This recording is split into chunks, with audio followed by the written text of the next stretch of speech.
Hello, in this video I'm going to take a look at a couple things, really focusing on the graph.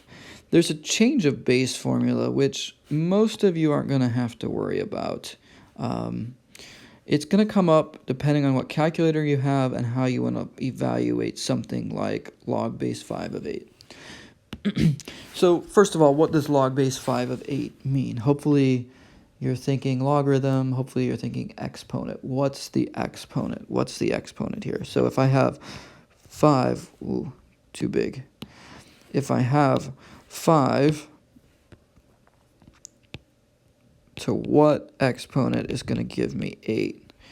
And if you look at it, you think, well, 5 to the first power is 1, 5 to the second power is, 5 to the first power is 5, 5 to the second power is 25. That's way too big. So it's got to be between 1 and 2, but I don't know what number between 1 and 2. And this is where we're going to have to use some technology to help us out. In the olden days, they actually used charts in the back of their textbook, but that was even before I was a kid. So one option, if you have a TI calculator, is to go to the math menu. So on your calculator, the math button just below the green or yellow alpha button, press that math button, and then go up or all the way down to one of the very last options. Option A there is log base. If you've got that option on your calculator, it's a great tool. You can use it to your advantage. If your calculator doesn't have that option, then you're going to have to do another option instead.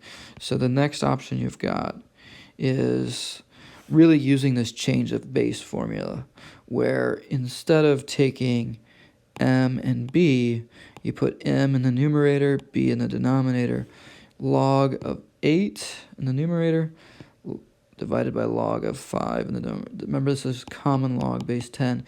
It won't matter, but when you calculate that out, you'll get the same answer.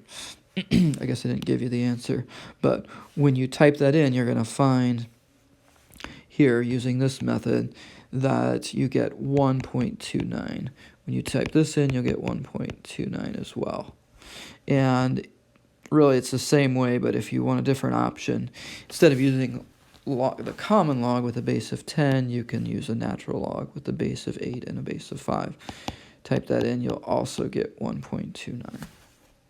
Now, that's just a way of calculating when it doesn't come out nicely. I do want you to understand it, and I will write the quiz questions and test questions to get at that. Do you understand the relationship between logs and exponents? In other words, in these earlier ones we were doing by hand, you could just type them in your calculator. But I want you to think about them and understand them by hand so you understand what logarithms are. All right.